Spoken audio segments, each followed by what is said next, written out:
अस्सलाम वालेकुम दोस्तों, मैं हूं हसन सलीम और आप देख रहे हैं इन्फोयो। हज़रत आदम अलैहिस्सलाम के ज़मीन पर भेजे जाने के बाद जब अल्लाह ताला ने इंसानों पर वही भेजने का नूरानी सिलसिला शुरू किया तो शैतान ने भी इंसानों को ऐसे ऐसे कलमात सिखाना शुरू कर दिए जो उनके लिए शिरक की हैसियत रखते थे, और इन्हीं में से एक जादू है जिसकी हकीकत का इनकार मुमकिन नहीं, क्योंकि कुरान पाक भी जादू के असरात को बयान करता है और कई आयात जादू के हकीकी होने को साबित करती हैं। यहाँ तक कि तारीख़ में हमें कुछ ऐसी भी रिवायात मिलती हैं जिनके मुताबिक अल्लाह के रसूल सल्लल्लाहु अलैहि वसल्लम भी जादू के असरात से महफूज ना रह सके।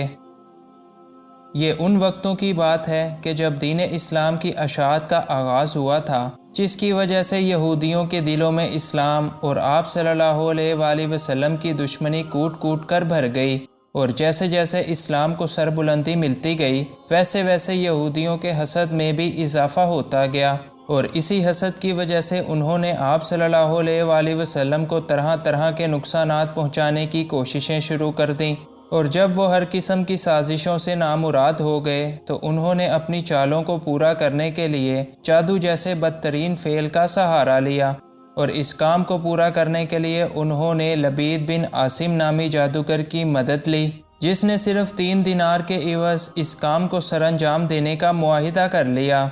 चनाचे लबीद ने इस काम को पूरा करने के लिए आप सल्लल्लाहु अलैहि वसल्लम से मेल जोल बढ़ाया और किसी तरह से आपकी कंघी और इस पर मौजूद बाल मुबारक हासिल कर लिए।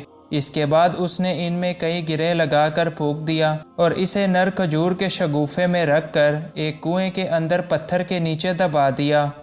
तारीख़ में हमें बाज़ रिवायात ऐसे भी मिलती हैं कि जिनके मुताबिक आप सल्लल्लाहु अलैहि वसल्लम पर जादू लबीद की बहनों ने किया था, क्योंकि जादूगरी में लबीद की बहनें इससे भी 3 हाथ आगे थीं, और लबीद ने तो बस इतना काम किया कि इसे ले जाकर कुएं में पत्थर के नीचे दफन कर दिया।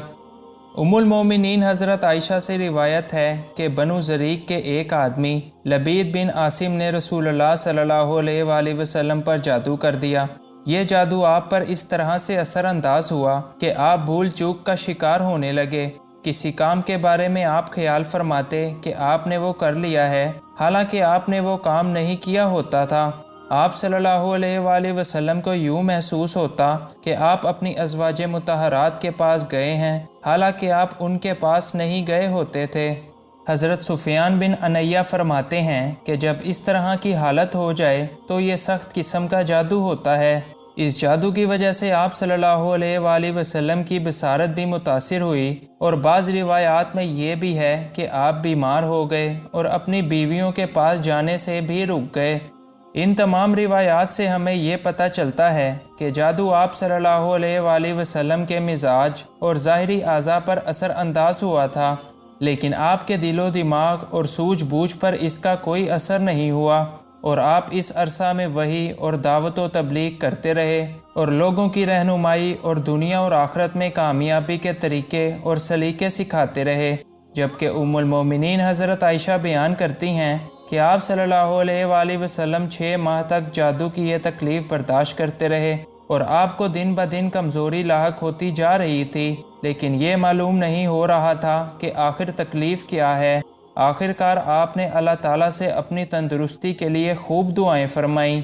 हज़रत आयशा बयान करती हैं कि एक दिन आप सल्लल्लाहु अलैहि वसल्लम मेरे पास तशरीफ़ लाए।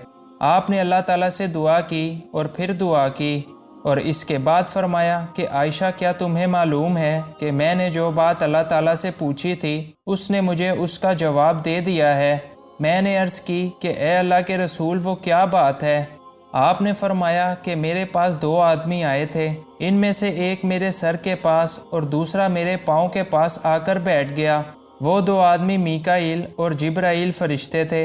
एक ने दूसरे से पूछा कि इन साहब को क्या तकलीफ़ है? उसने कहा कि इन पर जादू किया गया है। पूछा, इन पर किसने जादू किया?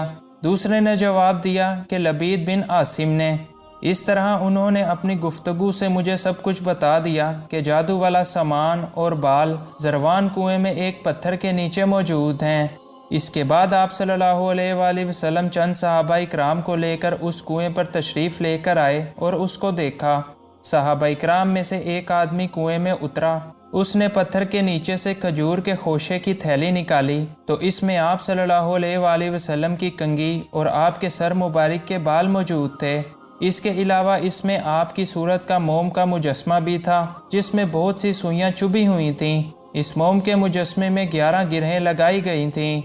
اسی موقع پر حضرت جبرائیل علیہ السلام آپ صلی اللہ علیہ وآلہ وسلم کی خدمت میں سورۃ فلق اور سورۃ ناس لے کر حاضر ہوئے اور کہا کہ آپ ایک ایک آیت پڑھ کر گرہیں کھولتے جائیں۔ چنانچہ آپ ان سورتوں کی تلاوت کرتے جاتے اور ساتھ ساتھ گرہیں بھی کھولتے رہے۔ آپ صلی اللہ علیہ وآلہ وسلم نے ہر آیت پر ایک گرہ کھولی اور اس طرح 11 آیات کے مکمل ہونے پر 11 گرہیں کھول دی گئیں۔ جب آپ صلی اللہ علیہ وآلہ وسلم ایک سوئی نکالتے تو آپ کو تکلیف محسوس ہوتی، پھر اس کے بعد راحت مل جاتی تھی۔ تمام سوئیاں نکالنے کے بعد آپ مکمل طور پر صحت یاب ہو گئے اور یوں اٹھ کھڑے ہوئے کہ جیسے آپ زنجیروں کی جکڑ بندی سے آزاد ہو گئے ہوں۔ صحابہ اکرام میں سے کسی ایک نے آپ صلی اللہ علیہ وآلہ وسلم سے عرض کی کہ کیوں نہ اس بدبخت یہودی یعنی لبید بن عاصم کو قتل کر دیا جائے، لیکن آپ نے ارشاد فرمایا کہ اللہ تعالیٰ نے مجھے عافیت اور صحت عطا فرما دی ہے اور بے شک اللہ کے ہاں اس پر بڑا سخت عذاب موجود ہے۔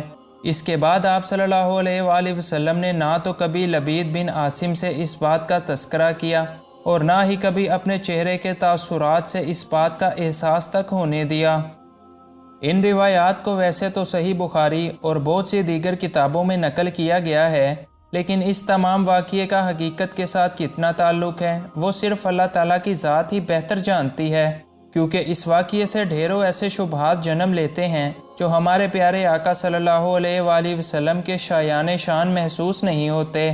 اس واقعے کے بعد ام المومنین حضرت عائشہ نے آپ صلی اللہ علیہ وآلہ وسلم سے فرمایا کہ آپ نے جادو کا توڑ کیوں نہیں کروایا؟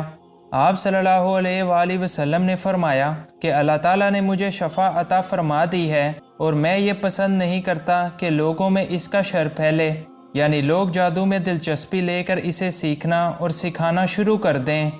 چنانچہ ان تمام روایات کو حقیقت سمجھتے ہوئے ہم یہ سبق اخذ کر سکتے ہیں کہ ہمارے پیارے نبی صلی اللہ علیہ وآلہ وسلم نے سخت ترین جادو کا توڑ بھی اللہ تعالیٰ کے پاک کلام سے ہی کیا اور اپنی امت کو سورہ فلق اور سورۃ ناس جیسی عظیم سورتوں کا سبق دیا جو کہ بلا شبہ کسی بھی جادو کا یقینی توڑ ہیں۔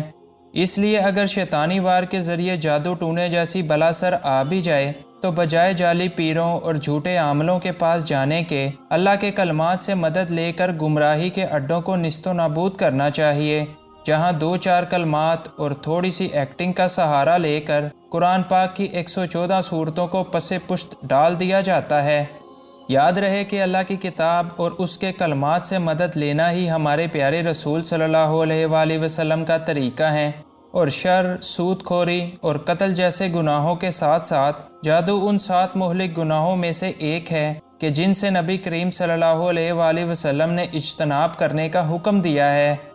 اللہ تعالیٰ آپ کو، مجھے اور ہم سب کو جادو، شر اور نظر بد جیسی چیزوں سے اپنی امان میں رکھے، آمین۔